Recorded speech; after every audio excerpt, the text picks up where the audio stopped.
देश में बहुत सारे बुद्धिजीवी हैं, लेखक हैं, पत्रकार हैं, सामाजिक चिंतक हैं, राजनीतिक चिंतक हैं, वामपंथी चिंतक हैं, जो इस चिंता में घुले जा रहे हैं कि भारत के अंदर मुसलमानों के साथ बहुत ही अन्याय हो रहा है।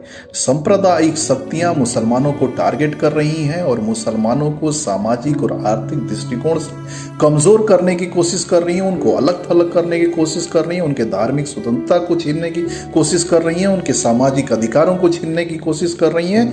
ये लोग इस चिंता में घुले जा रहे हैं।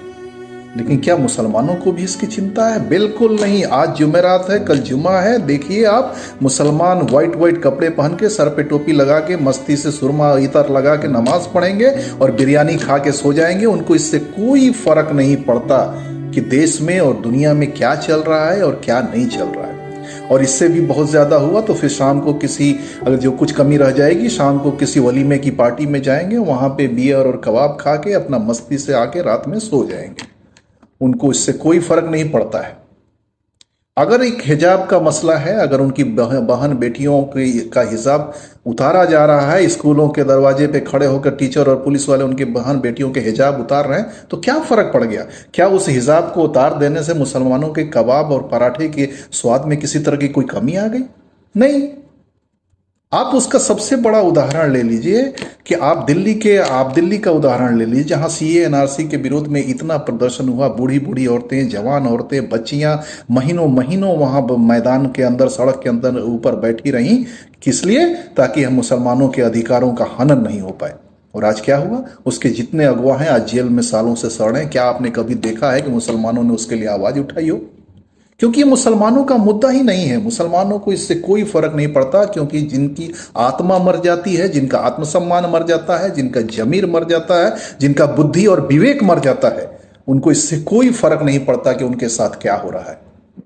आपने कभी देखा कि ये संगठित होकर ये जो 20 करोड़ गिनतियों पे है, जिनकी गिनती से आरएसएस और भाजपा वाले उनकी नींद उड़ी हुई है, रात को बेचारे सो नहीं पा रहे हैं कि 20 करोड़ हो गए, 20 करोड़ हो गए।